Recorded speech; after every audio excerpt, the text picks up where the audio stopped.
good afternoon, good morning, or even good evening for those people who are joining us from elsewhere, or if you're watching this later on Catch Up TV. You're here at the first inaugural session for the Housing and Health Thematic Ecosystem with the European Connected Health Alliance, hosted, I'm pleased to say, by our Italian ecosystem, ISRA in Treviso. Today we've got a packed programme. As people are starting to join us, I'll just introduce our programme. We'll flash up a slide at the moment. But to give you an overview of what's happening today, this is the first part of a journey where we're starting to introduce both need and solution in the field of housing and health.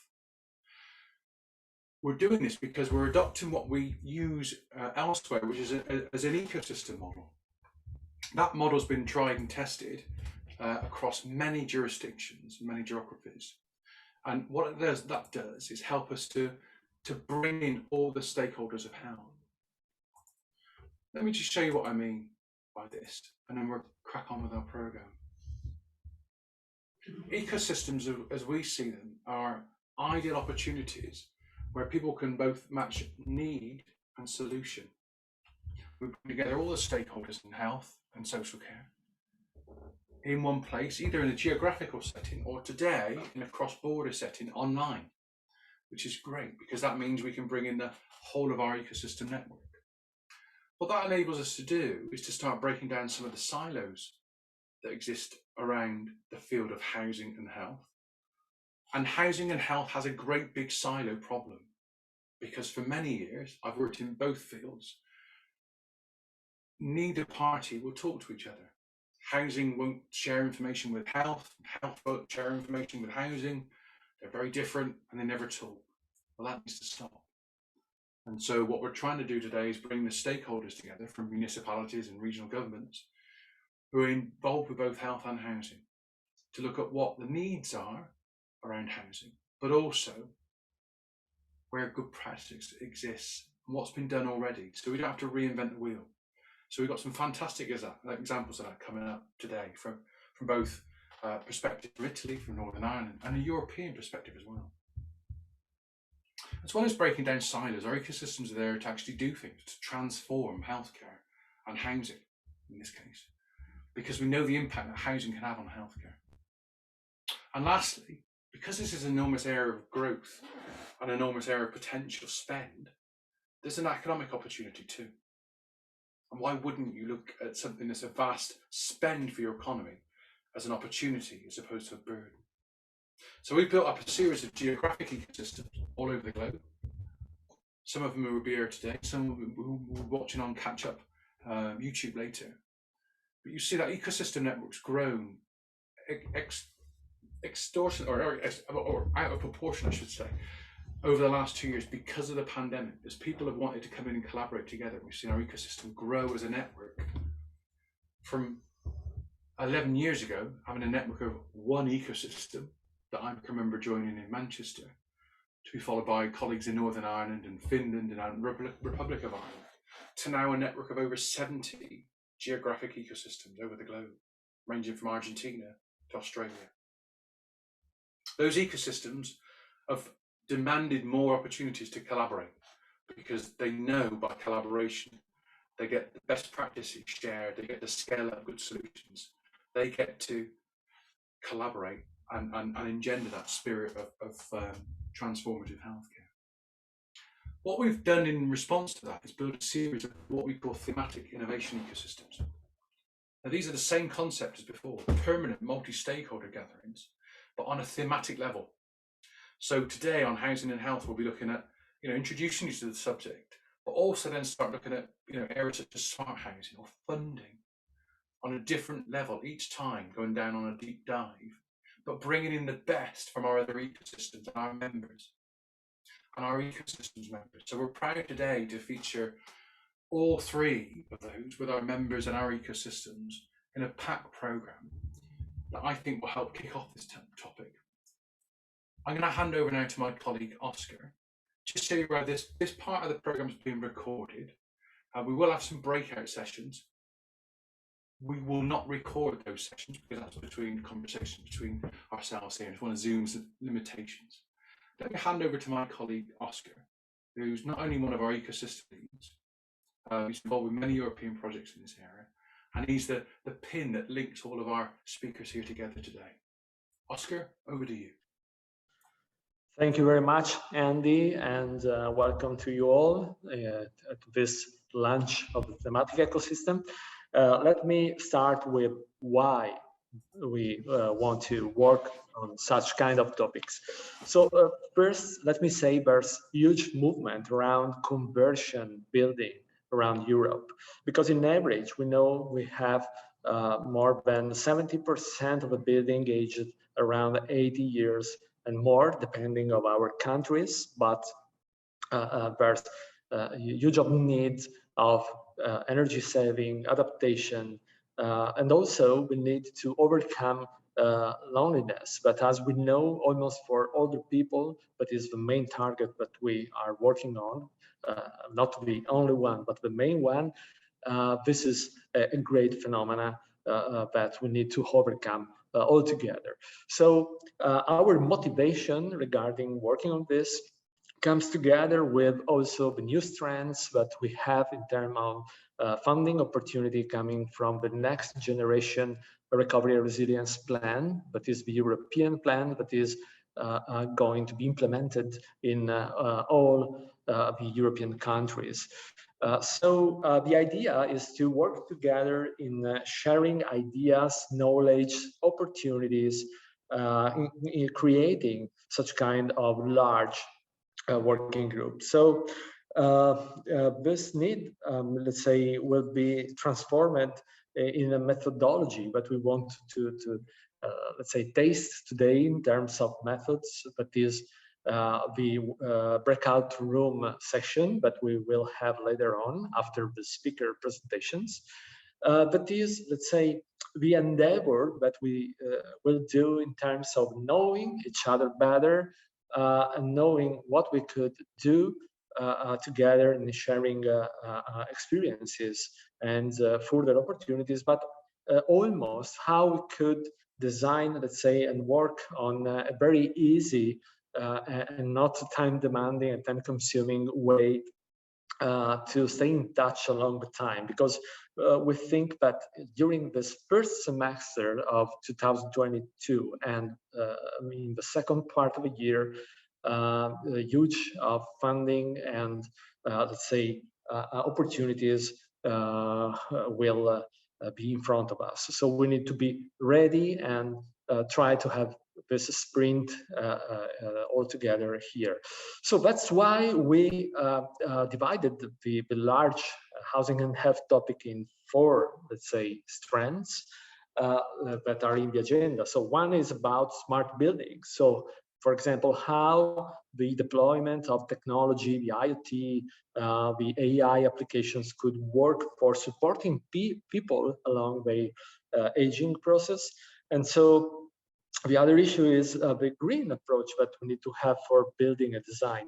And let me say that the energy consumption and the gas cost improvement that we have nowadays, we know which is the situation, is growing more and more and more and fast and fast and fast. So we need to hurry up in terms of how we could imagine and build new green environments.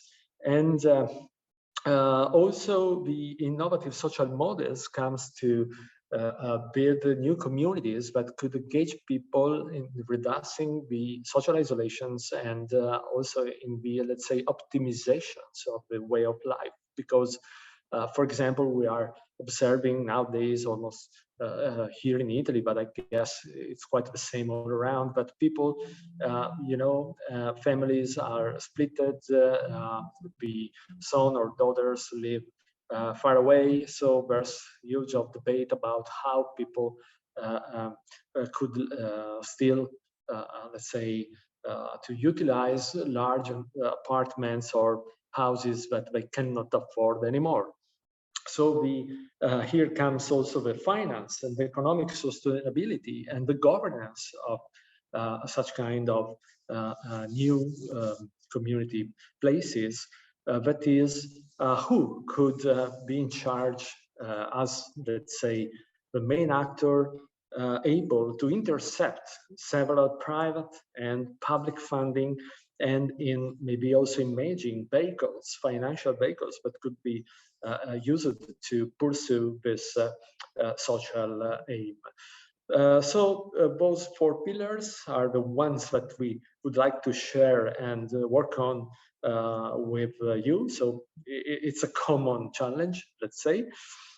And that's why today we asked to our experts coming from several fields, but all with the common denominator of working on housing issues, to be here today and share their experiences. And we are very grateful for your time. So now's the time to move on with section one, that is how we can create so smart and healthy neighborhoods. And we will hear let's say the novels coming from Deirdre Ferguson, who is the City Innovation Broker at Belfast City Council. So thank you, Deirdre, to join us, and over to you, please.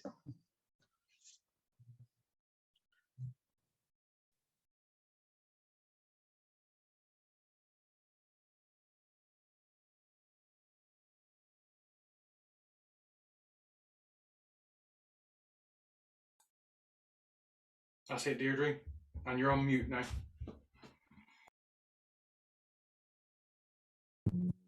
Can you hear me and see my slides okay?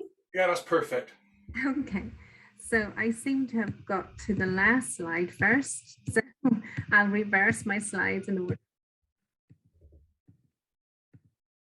So thank you very much for the introduction. As Isaac has said, I am Deirdre Ferguson. I'm a City Innovation Broker with Belfast City Council. And over the next 10 minutes, I'd like to share with you our ambition for creating a smart district in our city centre. And we hope that smart district is going to provide the foundations for a smart, healthy neighbourhood. So I'd really like to set the context of our work for you and to outline some of the areas that we feel we would need to strengthen our knowledge and expertise in to help us achieve our aspirations for the future. So as many of you will know, Belfast is the capital city of our region, and it's the second largest city on the island of Ireland. So the population of the region is just over 1 million, but in our city core, we have just over 330,000 people living there. And the Belfast Agenda is actually the strategy for our city. And this sets out our plans and our ambitions to 2035. And the Belfast Agenda is underpinned by quite a few other substantial documents, including our city resilience strategy and our local development plan. And it'll not be surprising to you that these documents set out our ambition to have a sustainable city. And that's a city where we want to deliver over 30,000 new homes by 2035 to accommodate the needs of our growing population and our aging population. We also have ambitions to grow that population by 66,000 people by 2035. And we want more people to come and live in our city. We also recognise that to do that, we needed to make it an attractive place for people to live and to live throughout their lives. And we need to create economic benefits for people to come into the city. So we want to boost our economy by developing over 550,000 square foot for employment space. And we need to create over 50,000 new jobs within the same time period.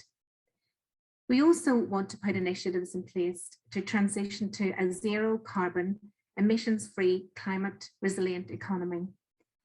We have some of the poorest health outcomes in Western Europe, so it's really important for us to address those. And we also want to address the life expectancy gap that we have between our poorest and our wealthier areas in our city. And we want to reduce that gap by 50%. And we have an ambition for our young people to remain in our city, to attract our talent and to keep our talent, and to ensure that every young person leaving school fulfills their ambition for the future. So you'll recognise then that Belfast City Council within this plan has a very key role. And we have created these ambitions together with our citizens and with our stakeholders. And we are responsible for a range of powers in the city that include economic, physical, and social regeneration, land use planning, community planning, parks and open spaces, leisure estate, and waste management. But in Belfast, what we don't have responsibility for at the council is housing, is infrastructure, is energy, is health and education. So this means as a city council, we have to develop a very robust relationship with the Northern Ireland Executive and our government departments who do have powers in these areas, so that we can influence their strategies and their policies to make sure that our services are developed to meet the needs of our citizens now and for the future. And while we need to also work collaboratively with all of the government departments who have responsibilities in these areas, we have recognised the importance in recent years of harnessing the power of technology and data science to help us achieve our ambitions. So over recent years, we've seen how low-cost cloud computing, artificial intelligence, ubiquitous mobile phones, high-speed internet, inexpensive sensors, data, and data analytics and modelling can help us identify new opportunities to think differently about the city problems, how we grow our city, and how we create new opportunities for new homes and building and a healthy environment. And so in 2017, the City Council set up our team, the City Innovation Team. And we were very much focused on looking then at how technology and data science could help us achieve the ambitions of our city. And over the past 4 years, we've grown our team and we have accessed over £10 million to support innovative initiatives, £1 million from the Rockefeller Association to create the role of a resilience commissioner for the city to help us with our ambitions. We've carried out over 40 digital innovation projects where we have been inviting our academics and their businesses to work with us in the public sector to look at these challenges of creating a city fit for the future and for our future services. And through our work, we've been able to influence major investment coming down from the UK Treasury called the Belfast Region City Deal. And that's going to bring £1 billion of investment into the city over the next 10 years. And the focus of that is really about creating new jobs and accelerating inclusive economic growth. And that's very important for us in terms of creating a smart district and a smart, healthy neighbourhood. And as part of that £1 billion investment, we have negotiated 120 million for digital investment. And we want to access some of that to create a smart district, because we see the smart district as a way of being able to provide a testbed environment to bring testing and trialing into a real life scenario, bringing it out of universities and out of labs into real world settings, and to help us plan our future urban environment. So we believe the characteristics of this smart district will really support us in terms of the development of services for the future of our city. And the characteristics that we want to develop are a barrier busting resource so that innovators can have access to assets and speedy partner decision making and reduced complexity and red tape for innovation. We will have a £30 million investment in ubiquitous connectivity to create an environment that's going to have always on high speed connectivity to support innovation. We also want this smart district to be a showcase to demonstrate what the art of the possible is to influence policies and strategies for the future. And we will have access to £15 million challenge funds so that universities and innovators and SMEs can work with us to look at what the art of the possible is so that we can create new innovations to support the services of the future. The district will also provide an environment where policymakers and innovators and researchers can generate, share and utilise urban data. And ultimately, it will be a trialling and testbed environment where we can prototype and trial new products and services before scaling elsewhere. And through this testbed, we want to be able to share best practice so that our innovators and SMEs can access Irish, European and international expertise on solutions that help us with energy, mobility, sustainable neighbourhoods, homes for the future. And it is within this smart district, as I've mentioned, we want to create a smart, healthy neighbourhood. And it's this neighbourhood where we want to encourage investment in sustainable homes and provide a living lab and a demonstrator where we can pilot and trial new solutions and technologies that enable our people to live independently, to have better quality of lives, and to have longer, healthier lives. As I've mentioned previously, we want to grow our city population and attract people to live in our city centre, but we need to create sustainable homes and neighbourhoods that support healthy living and healthy ageing. And we need new approaches for our city centre development, particularly post-COVID. So we really want to create an environment that supports innovation in relation to our life and health sciences, connected health, and which will benefit from research excellence and private sector investment. And it's within this smart, healthy neighbourhood, we will seek to understand the needs of those who want to live, work and study there, and encourage all of our citizens to work with us to co-create and co-design solutions for the future. We also want to be able to work with our landowners and planners so that we can support our citizens and understand the challenges of future city centre living so that we can adopt scalable solutions and technologies to support our ambitions. And to help us with our plans, we have started some work on this journey already. We are part of a consortium with the Connected Places Catapult, and Belfast has been selected as one of 5 UK cities, which will be test beds for trialling and testing solutions to address issues related to healthy ageing. And in Northern Ireland, it won't be surprising to you that our consortium is addressing the issue of loneliness and isolation for the over 65-year-olds. So we've already started to learn a lot from this project, and it's giving us insight into some of the issues that we want to develop in terms of developing further our smart, healthy neighbourhood. So we have ambitious plans and we have lots to learn. And these are some of the areas that we would like to explore with you to understand how we can make this happen. We really would like to understand how we can develop a more robust ecosystem to better engage with and support our businesses and innovators on this journey with us. We would like to learn from models of best practice for citizen co-creation and end user engagement. We really want to connect with those communities and residents in our smart district to get them on board, to understand their concerns, especially concerns in relation to safeguarding data and privacy issues. We have some investment that we want to make in data and digital investment, so we're exploring the considerations that we need to make in relation to these investments. How important, for example, is it to have ubiquitous connectivity, 5G and 6G availability in our neighbourhoods to support the improvement of our lives and healthy ageing? We do want to support our businesses to create opportunities for commercialization. So we're looking at various ways to support how companies can scale and achieve routes to commercialization at a fast speed. And while we do have some funding in place, not all of our funding allows us to achieve the ambitions that we have. So we are looking for new funding models and ways to collaborate and co-invest to help us progress with our plans. And influencing policy is very important to us. As I mentioned, we do not have responsibility for health or housing or some of the issues that are really important to us. So we want to be able to influence policies and health and well-being, urban planning and housing, and be able to draw attention to these issues for key decision makers and stakeholders. So as you can see, we have ambitious plans. We have a lot to learn. So we'd be delighted to hear from you to share in your experiences in any of these areas that you can make available to us. So thank you for listening. And that's my presentation for today. Thanks, Deirdre.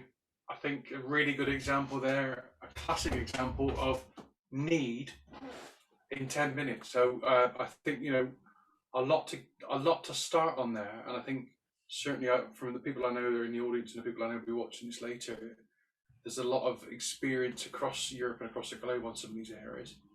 And I think there's a mixture of potential collaboration that we can talk about today. And we'll hear some best practice today.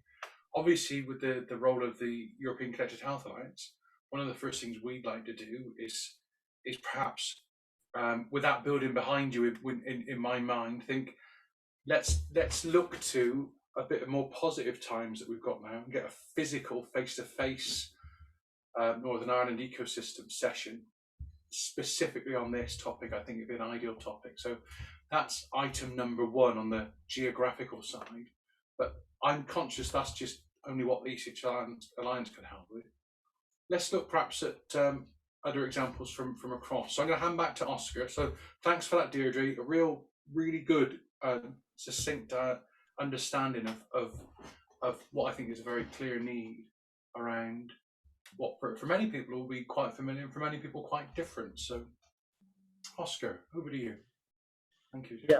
We're doing questions and if you have any questions, by the way, please use the chat thing at the bottom of the screen here, below me, where the sun is shining allegedly on me. There's a chat function there, and obviously you can contact Deirdre directly with her email and the chat function below too. Oscar. Yeah, thank you very much, Deirdre, for your contributions. Very appreciated. And now let's move to second speaker, who is my workmate, Nicola Conterin, who will present the needs around the retrofit to keep people in their own homes longer. Nicola is part of our ISRA team working on European projects. So over to you, Nicola. Thank you. Thank you, Oscar, and pleased to meet everybody. Can you hear me well? Yes, okay. Okay, so then I will be sharing my screen.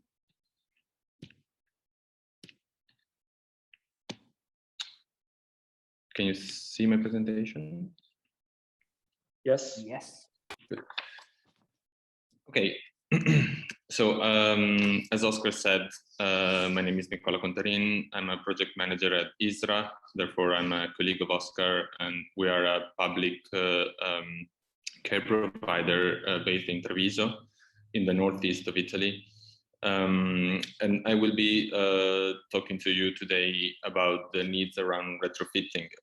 When we talk about retrofitting, of course, we are talking about intervention in the existing housing stock in order to, let's say, improve homes and living for the people. There is a little introduction I wanted to make regarding the fact that many of you might know that Europe, or the West in general, but Europe in particular, is experiencing a big housing crisis recently. Some countries more, some countries less. I think in the UK there is a very big debate about the housing crisis, but not only in the UK. And so many governments are speaking recently about building new homes. I think this is a very familiar topic in the UK, especially at least when I was living there. So building new homes, but the thing is that considering the demand that there is now for new housing or for better housing, this will probably not be enough, and we will have to intervene in the existing housing stock, which is something that, for example, in Italy is currently being addressed by the government, especially thanks to the recovery funds and the Green Deal, the European Green Deal. So this has a lot to do with the housing crisis, and also we need to consider two more trends, in my opinion, that are really relevant today. The current demographic trends that we're facing of this aging population, but also migrations that we are experiencing in Europe in the last years, and unfortunately we might experience soon again from the east of Europe, unfortunately. And also another very important trend that we are seeing recently is the urbanization trend. So I saw a question in the chat regarding rural areas, which I totally agree. It's a very important topic, and I think still around 50% of the European population is still living in rural areas. But there is an urbanization trend. People are increasingly moving towards cities, and So it makes sense, I guess, from the central government's point of view to invest in cities more than rural areas. And also, I think from economic, I'm not an economist, but I think from an economical point of view, if I were a developer, it would be easier to invest in cities, and also probably more convenient in terms of the economical return that I would get from that. Okay, so let me go to the little index that I prepared. There are some aspects of retrofitting that came to my mind, especially. These are the main reason why somebody would do retrofitting: for energetical reason, domotics, let's say arrange housing to welcome people with disabilities, and then climate change. You can see, of course, on the bottom right, a little elephant, is because there is an elephant in the room here, and we will meet this elephant later on, over and over. So the first reason, like I said, it's energy. It's the most immediate reason why we would think about retrofitting. You would retrofit your existing house in order to make it more efficient from the energetical point of view. And this would bring you warmer houses, cheaper bills, because you would have less waste of energy in order to warm your house. This will have also good consequences on your health and well-being, especially if you think about people with arthritis, for example, that might have serious problems if their house is cold or really humid. You might increase space depending on the kind of works that you have to do on your house, but especially if you suddenly need to use a wheelchair, for example, or some other instrument that help you move, you might need to have wider spaces in order to move inside your own house. And then, depending on the works that you might have to do in your house, you could be improving natural light, ventilation, and air quality. This also is connected probably to people with respiratory diseases. And a side effect, but like I said, we will be talking about the economical factor a lot, is that retrofitting your house also increases its value. In the picture that you can see on the right, you can see the effect of retrofitting from the energetical point of view. The middle portion of the house that it's colored in blue is the part that it's retrofitted. It looks colder from our perspective. That's because the house is retaining the heat inside. So the extreme parts on the left and on the right are the ones that are not retrofitted, and then they're spreading heat outside, and that's energy that the inhabitants of these houses are wasting, basically, trying to keep warm, and this heat, this energy is actually going outside. There is also a white spot, which is a person, and that it's either really, really cold or really, really hot, apparently. I wanted to bring to your attention some example of what retrofitting means in terms of size. You can see these are all houses that I think Andy will be very familiar with, and also Deirdre, because they're clearly British architectural houses. I took these pictures and the data from this Remo Urban project that was made in 2020.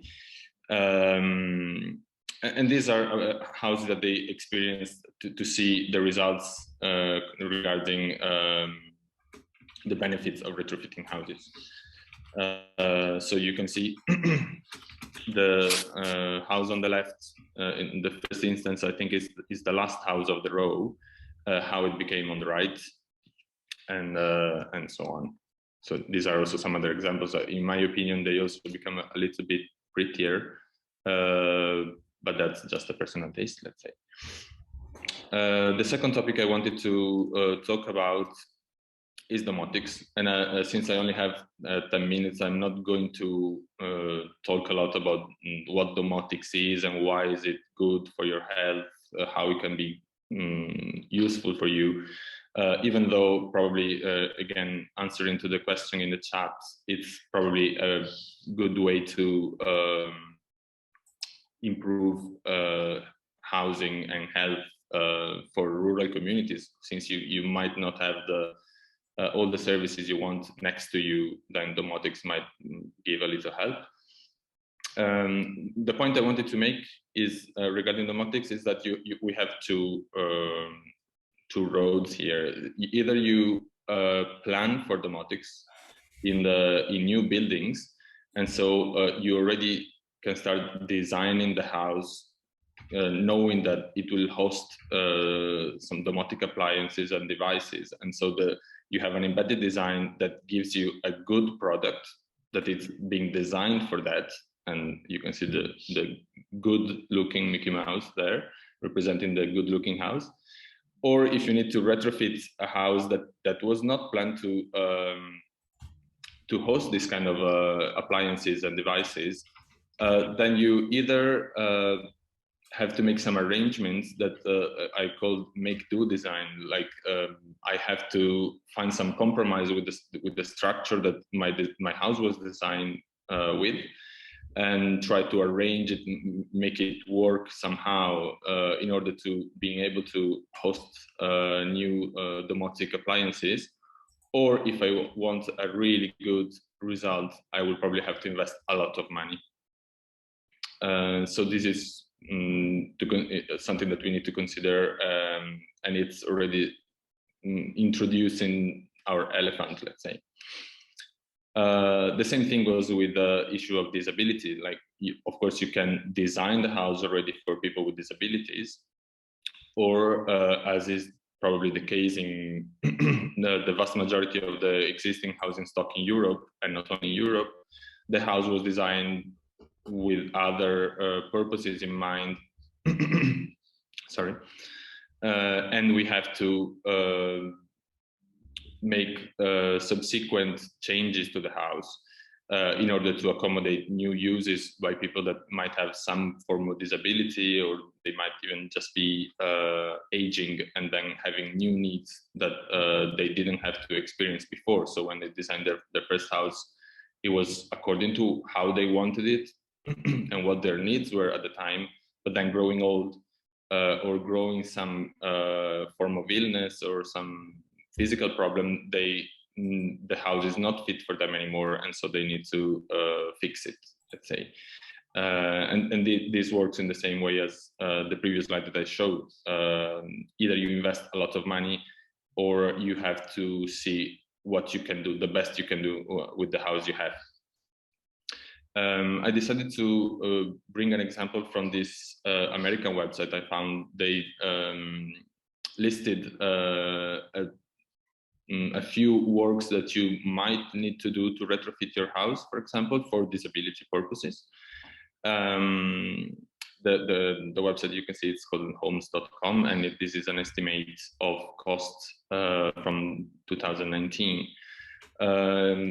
You can see in the list there are a little some example of what you could do, like widen an entry door, walk-in tub or shower if you need to take a shower, widen your hallways. Sometimes you might need to do structural changes, like destroying a wall, for example, replace windows and so on. And they try to put a range of prices and also indicate what is the average price for doing that.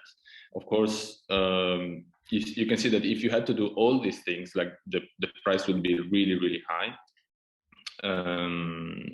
Then again, like if you, for example, if you install an elevator, you probably don't have to install a stair lift, you know, like that chair that you put on the stairs to go up. If you probably have to do an elevator, you don't have to do that one, or vice versa. So $150,000 is really an estimate, really rich estimate, let's say. What is curious, in my opinion, is to see what is the average price that most people are actually paying for for retrofitting their houses, which is much less. And there's something on my screen that doesn't allow me to see, but I think it's about $6,000, which is much less, and it's probably the least you could do to retrofit your house, depending on your needs. But it does pose a problem of economics, because of course, if I had to spend all that money to retrofit my house completely, then I'd rather buy a new house, which is probably around that same price, and the house will be already with all the things I need, like I showed before in the slide with the Mickey Mouse. Therefore, the issue of affordability is crucial, and this is actually our elephant. In order to do like really global, let's say, really a wide operation of retrofitting of the existing housing stock, we really need a lot of money. And this is something that private developers, public authorities, and national governments need to take into account, and I think they do. And this is the reason why it's so difficult to intervene in the housing stock market, providing for retrofitting homes for our health, let's say. The last topic that I wanted to talk about and why it's related to retrofitting, it's maybe not immediately close to us as individuals, but of course this is a point of view, meaning that as we know, the housing is also one of the most polluting elements of our societies. I decided to highlight here you can see on the left of the chart there are a number of polluting chemical substances, and the ones with the orange arrows are the ones where housing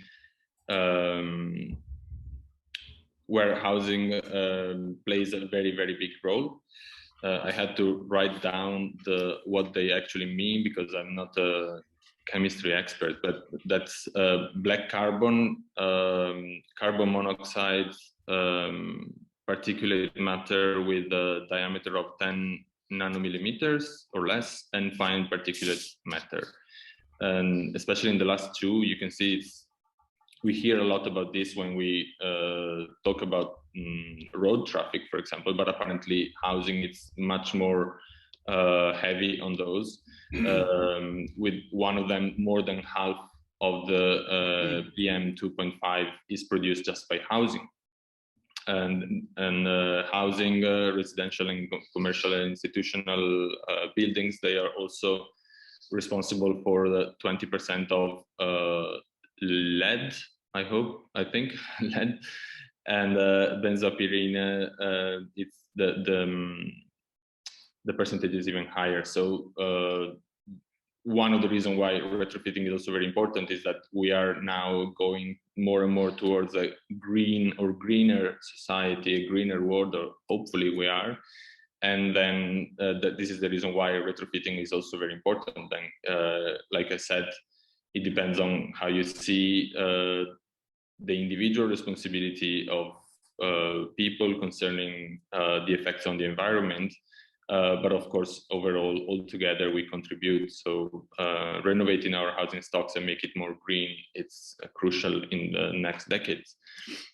For this purpose, I wanted to bring to your attention the recent COP26 that was held in Glasgow, or the Fit for 55 European policy that aims at bringing down of 55% of greenhouse gas emissions, with the objective of being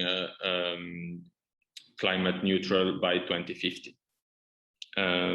So these are just two of the most recent, how can I say, international conferences or actions that are being taken in order to bring our society closer to, like I said, climate neutrality.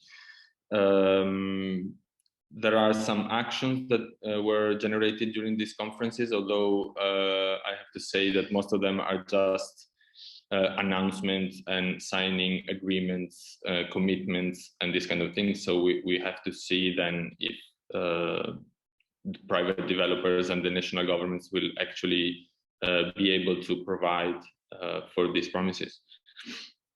This is my last slide, because I don't know if I'm late or not. Just Probably, a bit, yes. so we can, yeah, please. Okay, sorry. Yeah, I just wanted to say that the Manchester City Council actions that were taken recently, they declared the climate emergency for the municipal climate emergency into 2019, committed to being carbon neutral by 2038. All non-renovated housing was classed as substandard.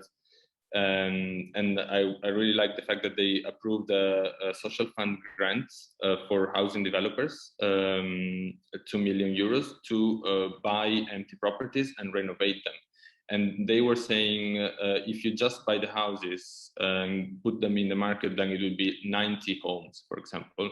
But if you retrofit them perfectly, they would only be 30 homes. So again, like this issue of costs and money becomes really relevant.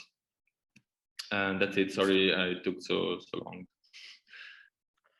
Thank you very much, Nicola, for such concrete topics about how retrofitting could go. So thanks once more. And now let's move to the last and third speaker, who is Silvia Uriarte, that we are very happy to have with us, coming from Tecnalia as a senior researcher and innovation experts, who will talk now about an European perspective that we could have about this topic. So Silvia, over to you. Thank you. Thank you very much, Oscar, and thank you for the invitation. Well, I will try to go quite quickly because I see that we won't have many time for the breakdown rooms that are the most interesting part.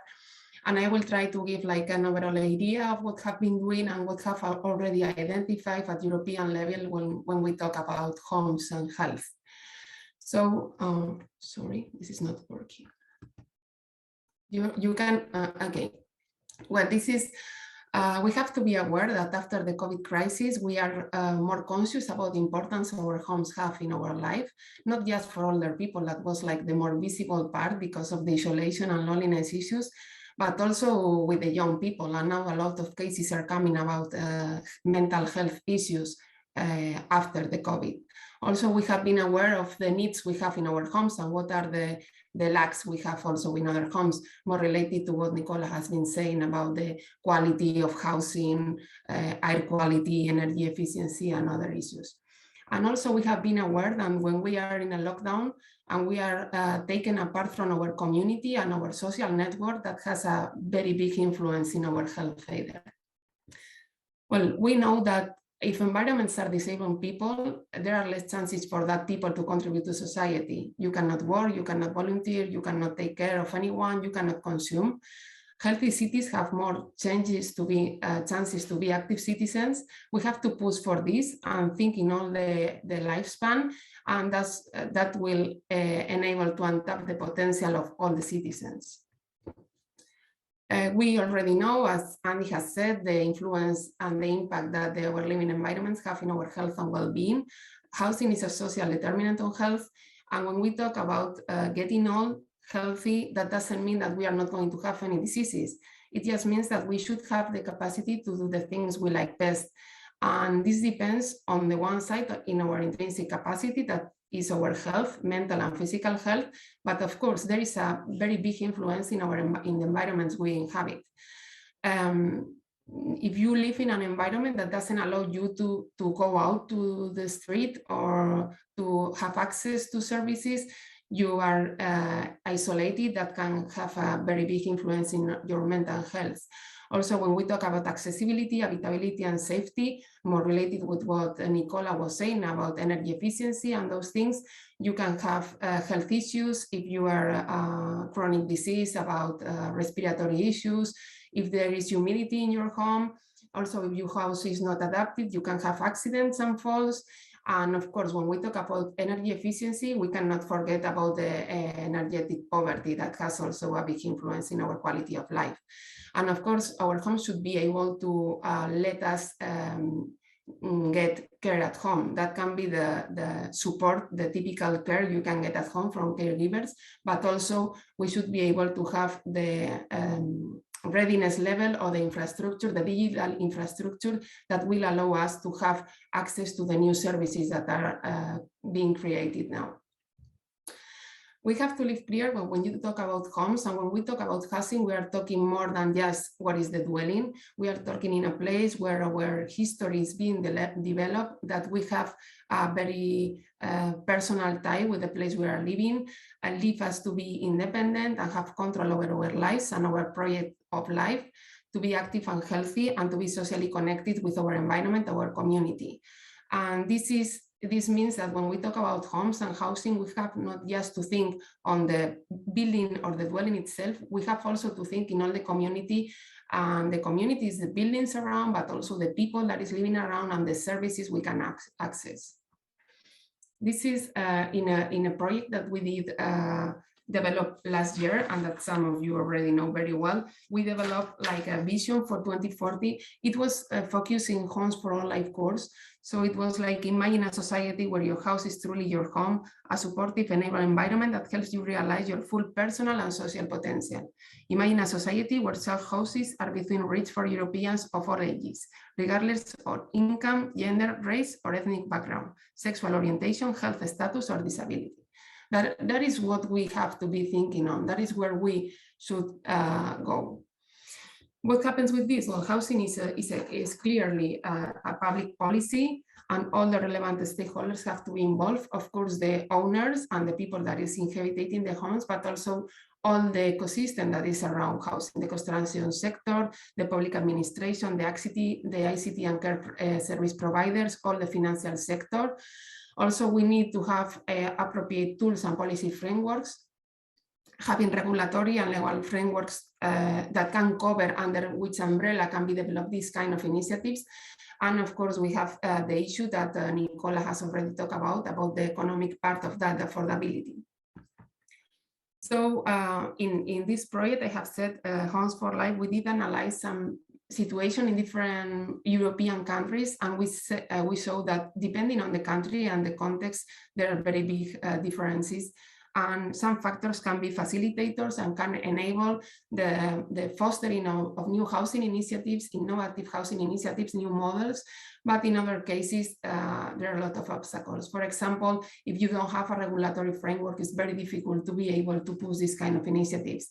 If there is know-how, or the know-how is very siloed and there is no transfer of know-how, if there are not financial incentives, also the housing stock has a big influence, because if you have very weak rental stock, that means that many times the responsibility of the adaptation of the homes falls under the property, the owners of the homes. And also, when from the administration level, there is not a clear responsible for analyzing the housing market and being aware of the needs of the future of the society. If no one is in charge of providing adequate housing to all the society, then it's very difficult to be able to push for these initiatives.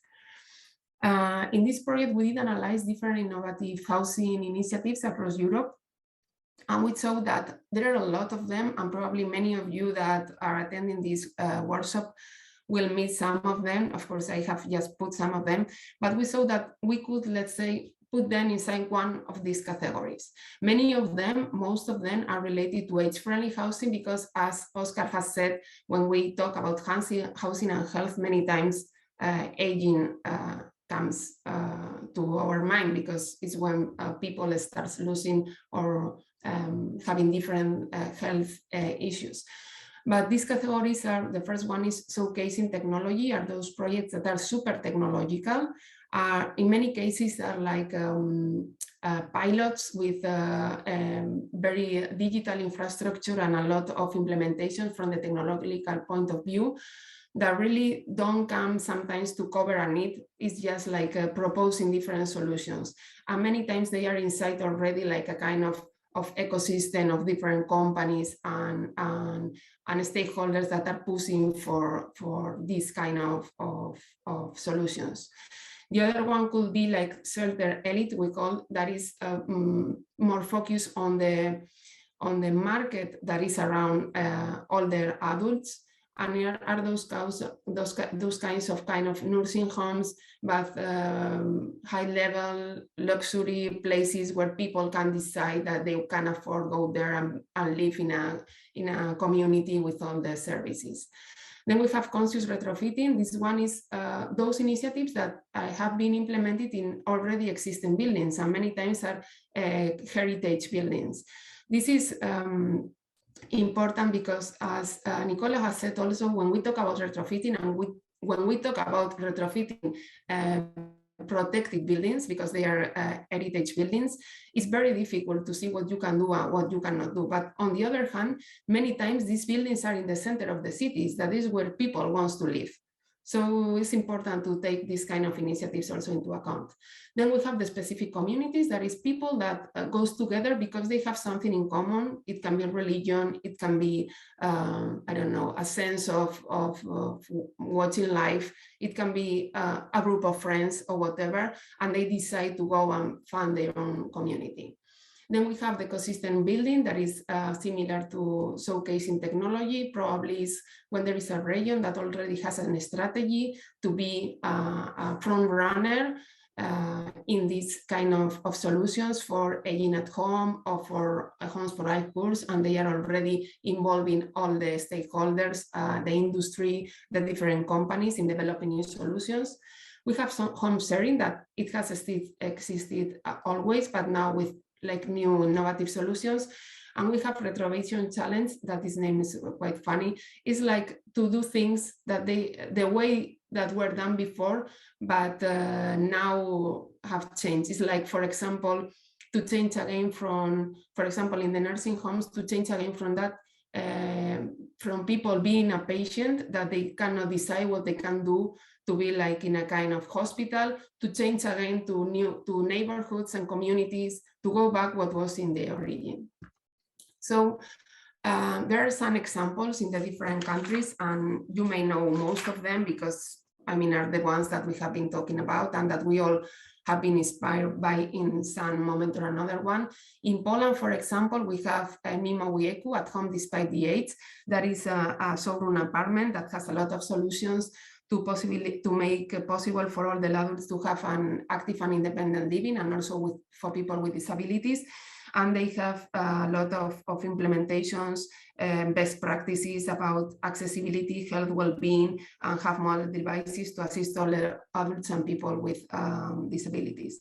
Then we have Stalowa 29, that is the first co-housing solution in Poland, and it has been implemented in a protected building, heritage building. We have a multi-generational housing lot that is here the most innovative part is the way they have selected the people that was going to be living in the community. So they have young people that come from foster care, they have family with children, and they have older adults, and they have like common spaces, but different apartments. In the case of France, we also have like different solutions. We have 27 Del Val, that is a center of connected health and healthy aging. It has a model apartment with different implementation, and also the intention is to create that ecosystem around different stakeholders at regional level that work in the loss of autonomy and how the technology can help that. Then we have Residence Kalia, HUL Seniors, that is a kind of prefabricated apartments that have all that is focused more in people that is not able to live further in their homes because their homes are not adapted, and they want to look for another place, but they don't want to go to another like they want to keep close to the neighborhood, and the intention is that it can be replicated in other countries. We have Pole Intergenerational of Nice Meridia that is has been pushed from the administration, and that has common, it has a school, it has different services open to everyone. In the case of Ireland, well, Ireland has a lot of initiatives because it's very active in age-friendly cities network. For example, just not to go further, for example, in the case of Ava Clondakin, what they have been investigating is how people that live, for example, in detached or semi-detached homes, that they don't really need all that space, and besides, sometimes they cannot even use the upper floor because they cannot go up the stairs. So what they do is adaptations, and they rent the upper floor so they can get money for that, and they can live with another family, that creating also a community. We have also the housing with supports in St. Michael's Estate in Chicore in Dublin. That is a project that is in design, and that has been thought also living place for people that wants to be part of the community but maintaining their own private spaces. In the Netherlands, we have the Hoogebeek and Karenhof. The Hoogebeek is, I understand that you all know it, is it has been a lot of years already working. It's a neighborhood for people with severe dementia, with Alzheimer. So they have created a neighborhood with common spaces and common services. Is divided in different units where people they identify the common things they like to do, and they put together people that has common interest. And they have also a supermarket, they have a bar and different services, and it's open also for other neighborhoods outside this community. In the case of Kranrenhof, is a focus on home sharing among young older adults and old older adults, but always with a sense of being part of the community. It's not sharing the space, just it's sharing a community. Well, we have the projects from Israel, Borgo Mazzini Smart Co-housing. I thought, Oscar, that you were going to explain your own initiatives, but I saw no. But well, in this case, one is working already. The other one is, if I understand, is in design. I don't know if you have already finished all the construction works. Yeah, 80%.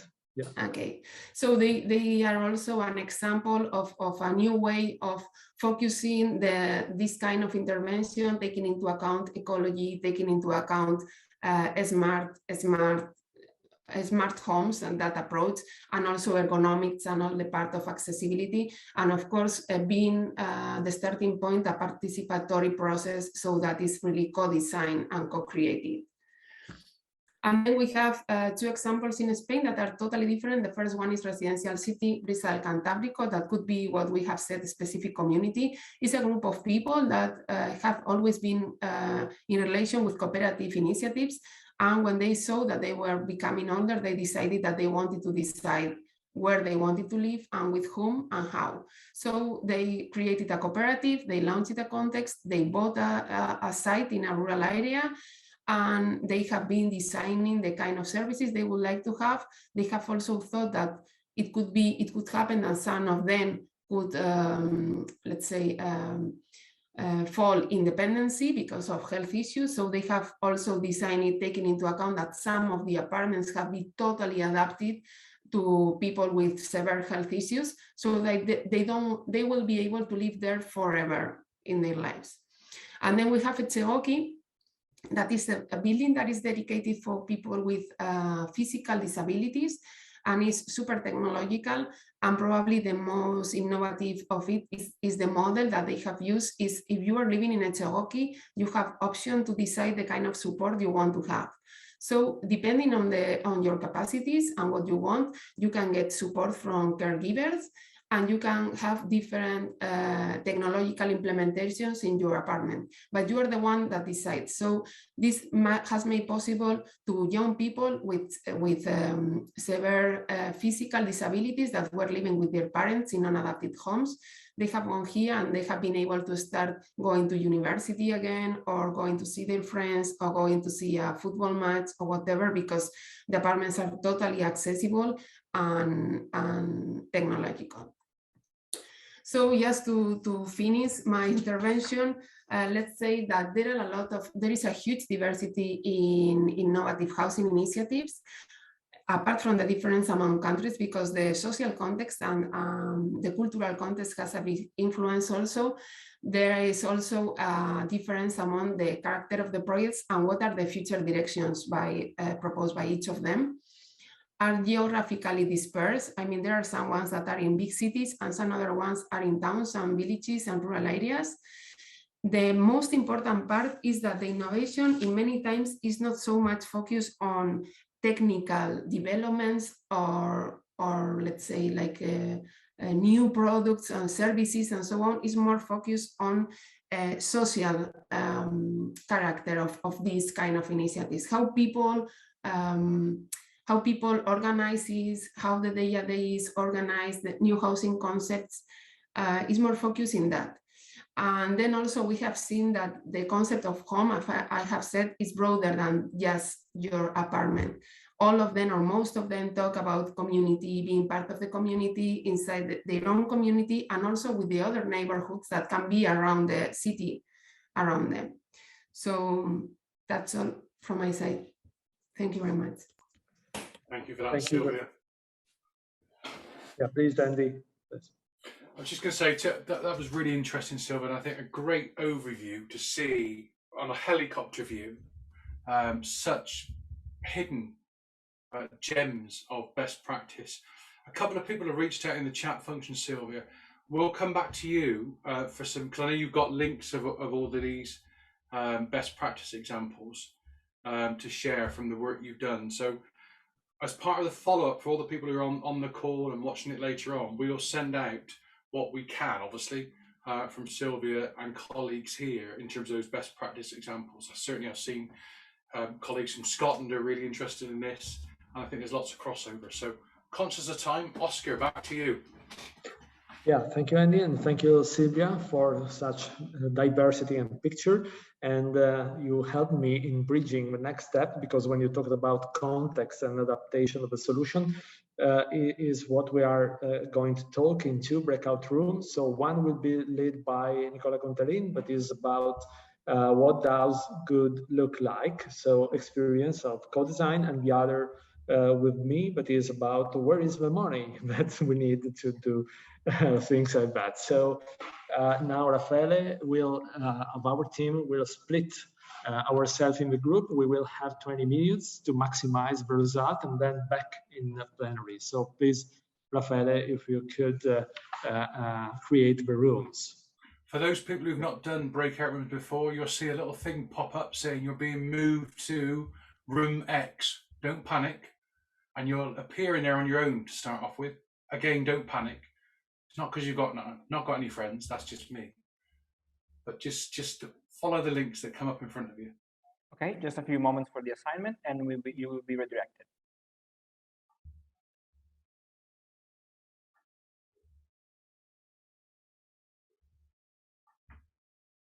This is like in a real event where you have that shuffling of chairs and who am I going to go and sit next to?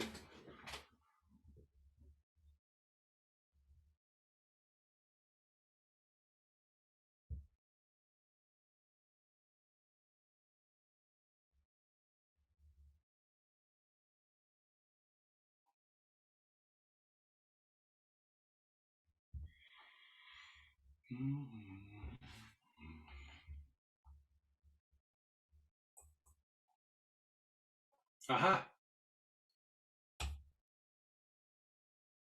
Press your buttons.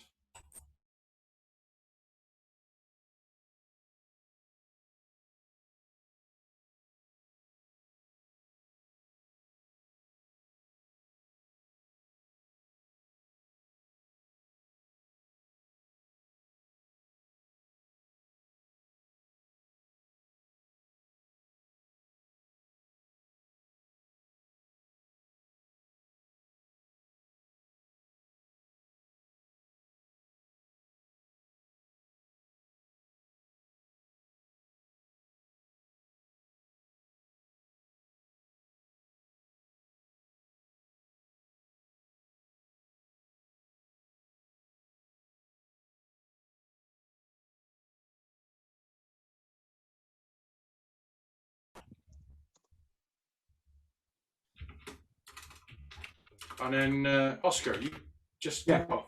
Maybe just. Yeah. So, colleagues, we first we want to start with let's.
I think we're good to go, Oscar.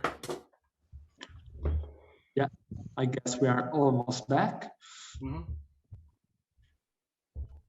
Okay, colleagues. So now is the time to exchange the main ideas that we learned from our exchanges. So, Nicola, if you want to start first in summarizing which are the findings, please. Yeah, we were still in the middle of the discussion, actually. Sharika was talking to us about the changing of culture regarding health, because also, correct me if I'm wrong, but Philip was saying that we need to design our communities, our buildings, considering what we want to become, let's say. I'm trying to summarize in a certain way what is going to be the house and the city and the community, the society of the future. So, and how can we talked also about the economic issue. So apparently, even if your breakout room was about finance, we touched about that. How do we do that, and how can we get there? So there is this need for investment, of course, but also there is a need for an cultural investment, or also, like Philip said, the design that we use to create communities and cities or houses, let's say. So this is mostly what we talked about, the needs of a structural change of our mindset and the way we plan, the way we want to see our society. Thank you very much. And regarding, say, the finance issue, we got an exchange about a couple of experiences. And the main one that so impressed me, so I want to share, is what is called, let's say, the nomination process. That is, for example, when we have almost new projects or conversion, municipalities play a major role. And this nomination process, if I understood right, is to set up an assessment panel that could, let's say, choose, okay, the experts and the ones who could work on the project. This means also to be transparent and having a huge connection with local stakeholders along the process. And talking about public and private funding, we discussed about how it could be done in terms of, let's say, contextual adaptation based on who is asking for the project. So colleagues got relevant experiences, and we discussed about the idea to keep going in sharing such kind of experience and present into the group. So thanks to Eric, Alan, and Joelle that was with us. So and now is the time to, let's say, summarize and mainly to launch a survey, an online survey, where we want to ask you some, let's say, your attitudes and willpower in saying which are the experiences what you would like to share in the future, and how we could be connected, because throughout, as Andy said, the opportunity of ECH Alliance, we could share existing opportunities not only within our group, but with our other places and thematic ecosystems. But mainly we want to start from ourselves in saying, okay, we could present this and that. I don't know, Andy, if you want to say something before we launch the survey. Just before we launch this, just be aware, polls go wrong on these platforms. We will also send this questionnaire out, I think, as a follow-up. I'm not going to preempt things. They can go wrong. So this is useful information. We're going to pull off, I'm conscious of people's time, we're going to pull off the slides, the resources, Sylvia's best practice, Deirdre's needs, etc. And obviously the inputs we've got from experts over in Scotland and Wales. I see you, Phil, and in Greece as well. So we've got a lot of, and the Netherlands, I must say. We've got a lot of feedback here, and we'll then share that back out with our community via our portal on the ECH Alliance website. So we want input. Let's see if that poll works, because the last time I tried to look at it, it didn't. So tell us what we need to do, Raphael.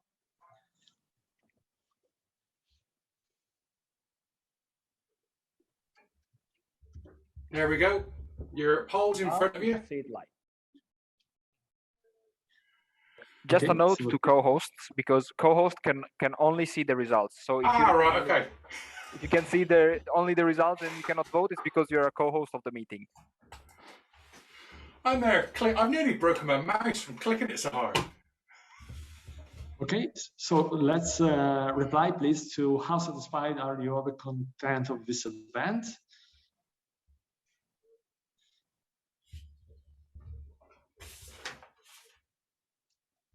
And while we're waiting for results, I want to get across to you, this is a kick-off session for our housing and health thematic ecosystem. So we've got these large themes we want to target in the future that you've seen before, that Oscar's talked about. So we want your input. And we want your input, especially if you think you've got something on the need side. I'm going to get rid of some sun, because this is a rare occasion in the UK. Be banned after Brexit. We want to hear your input in terms of needs and solutions on each of the subtopics that we're going to get in the future. So let's have a look at these results. Yeah, I kindly ask to reply, because we see just few answers. So please do your vote, let's say. Oh, okay. It seems that most of us want to keep going. Yeah. And yeah, in case you have a best practice or experience, but this is question 3, but you are willing to share, please write down briefly, including contact information, which is, so please write just some keywords about the name of your projects that you want to present, or more than one maybe. And also suggestions. So the last one is about suggestion. And based on that, we will also define how we could keep in touch in the next events, because we would like to have a follow-up moment, maybe in April. This was the idea, and if possible, together, but we can share. Conscious of time, should we close at that one? Okay. Got a question, I think, from yeah, Shariklia. Okay. From Greece. It's okay, Shariklia. You'll get used to it. It's okay. We don't have a project to present, but we have a plan of a project that we are trying to convince the local government to finance. So I'm sorry, I didn't understood correctly. That's that okay. we had that option. So that's a need. We'll come back to that. That's a need. Why is it a need? Because it's a project you want to do. But a project has various stages. Oh, it's okay. conceptually okay. Fill So in the words form. matter. Okay. Thank you. Oscar, I think we need to close. Yeah, so from our side, we are very happy and thankful for speakers and all the colleagues coming from all around Europe that share the time. And we think that is just the first step. So we want to work together. And thanks to be here. And Andy, if you want to close up. Yes, as Oscar said, thank you for all of you who turned out. This is very, as I said right at the beginning, a kick-off session. What I'm looking for here are stakeholders, okay? Stakeholders to then bring topics along to this ecosystem as we go through. I would look to this to be having about 3 to 4 sessions a year on very different subtopics. Maybe more, maybe live, maybe even dare I say it face-to-face, if we can ever start thinking about that again. But for now, I want you to think about what those topics that are driving for you, what those really key topics. Fill in that form, come back to us directly or to Oscar as well and Nicola. I'm just going to say for now, thank you for organising this, Oscar and Nicola and Raphael. It's been really, really great. Thanks to our speakers from Northern Ireland. Deirdre, thank you very much. Great to see you back in. Sylvia, always good to hear from you. Fantastic to see our members speaking as well. Great overview. Great input from you, Nicola, as well, about some of the needs. So thank you very much for that. I think that closes off for today. Thank you very much. Thank you, colleagues. Bye. Thank you very See you. much. Thank you. Bye. Bye. Nice to see you, Rafael. Bye. Bye-bye. Bye. Bye-bye. Bye-bye. Bye-bye. Bye. Thank you. Well done. Well done, colleagues from Italy. Thank Don't you, worry about the Andy. numbers. This is quite common on our first meeting. We're going to kick those numbers back up. Okay? Yeah. We'll discuss how we do that. Okay. All right. We will make a strategy about it. Yeah. Bye. Thank you for being with us. Ciao. Ciao.